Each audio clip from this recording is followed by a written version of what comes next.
Welcome back, guys. Today we are doing a Twisted Mark theme cocktail. So I'm adding in some Hennessy, and then I'm gonna add in some whiskey, 2 shot glasses worth, mainly because this takes place across the pond and whiskey seems appropriate. So I'm gonna add some pineapple mango juice, a lot of it, because your girl loves this. She has a sweet tooth, okay? I'm adding some grenadine. I actually really love this color, so I thought it was gonna come out super cute. I should have stopped while I was ahead. I added some peach juice and then a couple of peaches because I love alcohol soaked fruit, okay? Here I am with my green food coloring. You know, it doesn't look that great, but it's okay. It's okay. I added a little bit more food coloring to the ice so that when I poured, it would look like this. And then I topped it off with more LaCroix. Welcome back to Boozy Books. As you can see, we're in another different location. I'm trying to figure out where the best place to do this is, and I wanted it to be in front of books, of course.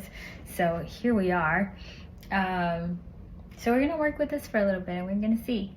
And then if this doesn't work, we'll try something else because I'm just going for it, okay? So let's get into a twisted tale, okay? All of you book and booze enthusiasts, I think a good one for you, but you decide, you let me know, okay? Today we're gonna be talking about The Twisted Mark by Sophia Williamson. Now, this book has like a little bit of everything, right? It's got family drama, law drama, jury trial drama, forced proximity.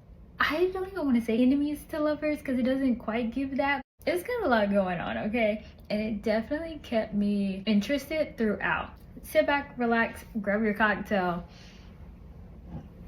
and let's get into the story, okay? So let's just say we're in London. We open up on Sadie. Sadie is a lawyer. Now, is Sadie some fancy pants lawyer? Is Sadie a regular lawyer? I don't know. I think it says, but I don't remember. She's a lawyer.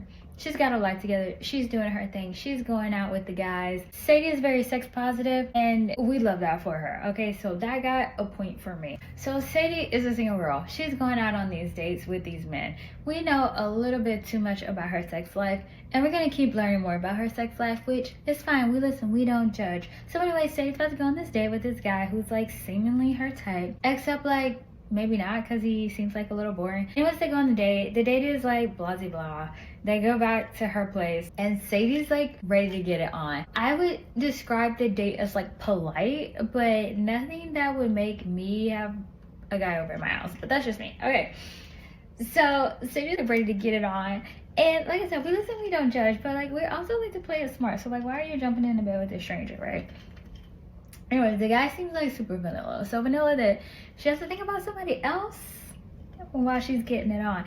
And let me tell you, the way that this guy is described, I would probably be thinking about him too, maybe in the future, who knows. Okay, so they do the thing. They do the whoop-de-whoop. Sadie's like, hey, you gotta go. He's like, oh no, but like, what if, like, you know, just trying to drag it out. And she's like, no, you need to go. He's like, okay, but I have to tell you something. And she's like, okay, say what you gotta say and get out, or you gonna get these hands, right? So I'm thinking like, oh shit, who didn't found Sadie? What's going on? It's her family, y'all. The guy's like, hey, I work for your family and they need you to come home. Sadie's gagged, right? Because we're gonna get into it, but the guy that she was thinking about, she thought that maybe that was him. So anyways, fast forward. Sadie goes home. She's like, yo, what the fuck? Why am I here? Come to find out, her brother is on trial for murder. So they need a lawyer. They need Sadie girl, okay? Because, you know, she's a lawyer.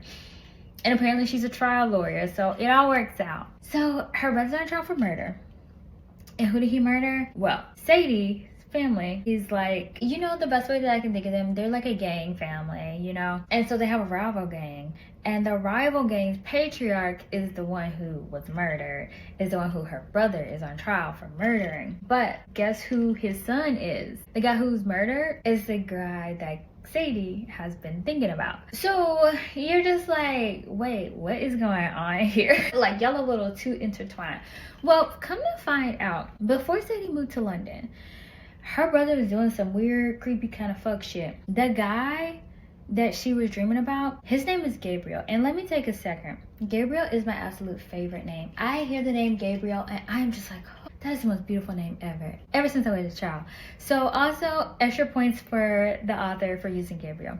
Anyways, Gabriel catches her brother doing some fuck shit. So he's like, hey, I don't like this, so I'm gonna take your powers. But because Sadie is all about the family, she's like, no, like, I'll take his place. So apparently in this fucked up tradition, like, if you take someone's place, they can take your power and use, like, your body. So Gabriel's like, hey, you're coming home with me tonight, and we're about to do the whoop-de-whoop. Sadie's freaking out, because she's like, oh my god, this guy's gonna grape me and steal my power. Anyways, he takes her home. He doesn't do anything. Come to find out, Sadie's in school, she's writing a paper, and he's like, oh yeah, I know about that, I wrote a paper. He's like, you can use some of my source material. He lets her have the bed, he sleeps on the couch, he cooks her breakfast the next day, and she's just like, oh, this is a trick. He's like, no, I'm actually not a monster. Like, I mean, that's just part of the bargain. Like, the debt that you have to pay is that you have to do these things, or at least we have to make people think that you have to do it, but like, I'm not a monster, right? So he lets her go, but before he lets her go, he's like, but I will call in this debt that you owe me. Like, don't forget. Because he, like, gave her some extra power to, I don't know, it was kind of weird. So anyways,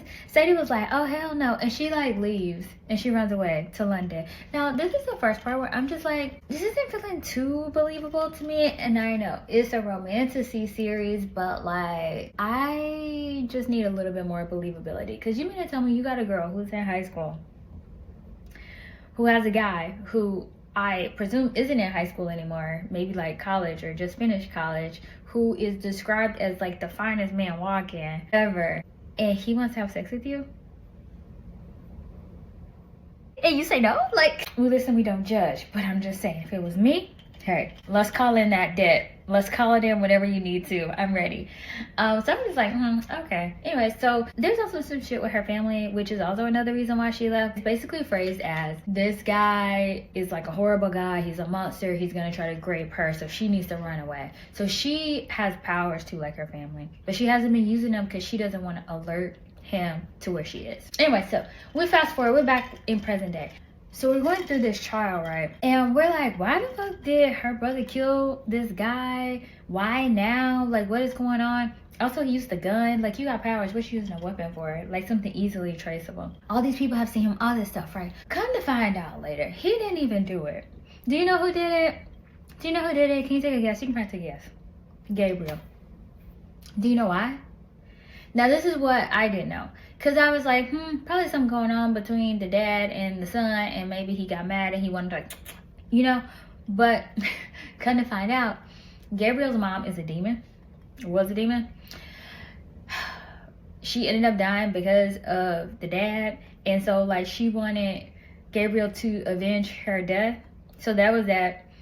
And then some other shit that his dad was trying to do that he didn't like, and apparently it has something to do with Sadie too. So he was just like, you know what, I'm just gonna off this guy.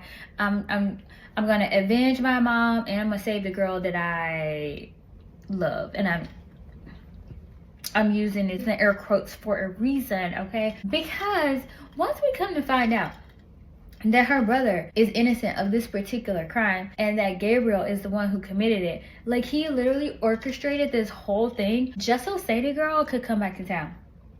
Now, Gabriel is nothing if not creative. Gabriel is nothing if not committed. I want to see what Gabriel was like in school, because I feel like he got A's on everything. He never skipped anything. He never cut corners. He never did anything half.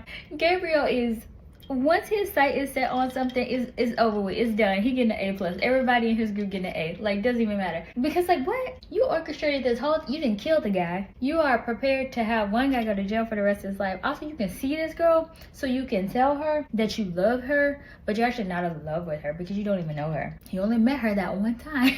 That one time. But yeah, so that's that. Anyways, once Sadie finds out, she's just like, huh? So you did all it, Gabriel, you could have just got on the train, my friend. You could have just got on the tube or the telly, whatever you guys call the underground train. You could have gone to London. You could have taken her to get fish and chips, beans on toast, high tea, whatever else they eat over there, or drink, whatever. But no, we had to go through all of this. Like, it's getting a little psycho, but I'm kind of into it. I'm not gonna lie. So anyways, basically, once we find that out, we find out that her brother isn't completely innocent. Like, he really is into some fuck shit. And one of these kind of like, is this morally correct questions came up. So basically he's trying to extend the wars of their city, but he needs to kill, I think, 15 folks to save, 100 people. Is it better to endanger the life of a few to save many, or not? Apparently the author is like, no, that's not right, you shouldn't do that. So it really wasn't that much of a question. I thought it would be more. I honestly thought Sadie would be like going back and forth, like, oh, should we do it, shouldn't we do it, like, it's just these many people but so many more people. No, she just said, no, this isn't gonna work. Good thing I wasn't writing the story, because it probably would have had a different outcome. Anyway, so she finds this out, and there's like some huge battle, right, where basically Gabriel's like, hey, I can't stand for this. Like, y'all aren't killing any more people, so I'm just gonna bring the wars down, and if y'all are here, y'all gonna die. Like, that's it. So they have this fight. He is injured by Sadie, because Sadie is that bitch. She was just like, yeah, I'm not gonna let you kill my friends and family. You gotta go. But after that, she ends up, giving some of her power to him to heal him. And it comes to the end of the story, and she's about to leave town. But Gabriel, not to be outdone, he has a ring. And he's basically like proposing to her, but not proposing to her. It's kind of like a promise ring. Like, I admit that I don't know you, but I want to know you because my mom said that we were supposed to be together. And that's the whole way that his obsession even started. So Sadie misses her train. And honestly, I get it, girl. I have missed a couple of trains and planes too. I get it. She missed it because she, they had some things to hash out. But she's a bad bitch, because she was like, hey, yeah, I'll take this ring, I guess, but don't think anything. Like, you need to actually court me like a normal human being and not a psycho. And anyway, so she catches a later train. She gets home. There's some secret letter from the witch's coven where she lives in London, and they mention vampires, and I'm just like, vampires too? We got witches, we got demons, we got vampires.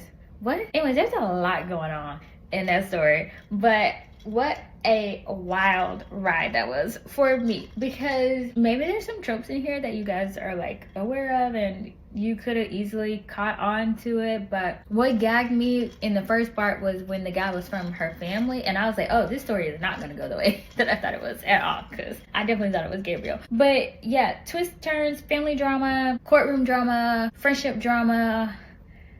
It's a lot. It's enough to keep you interested. If you're like me, you listen to books like while you're walking, while you're working out, while you're driving, whatever. Like, I think it'll keep you entertained. So if you haven't given it a shot, you definitely need to, but don't expect a masterpiece. The author definitely gets points from me. We love a sex positive girly. Gabriel's also bi, which, hello, we love that. And I love when a girl is like, yeah, you actually need to work for it. Like, you can't just be coming up in here looking all fine and I just melt in your arms. Which, I mean, yes, I could. But, you need to work for it. So I was like, okay. Like, I like it. This is like one of the first time one of the FMCs like didn't really annoy me that much. So I was digging it. I would definitely check out the next one, and I think you should too. So I think I would give this book 3 green fireballs out of 5. And if you're wondering why, there's some green fire in this story, and the use of the green fire is very exciting, because who doesn't like a little torture with their foreplay?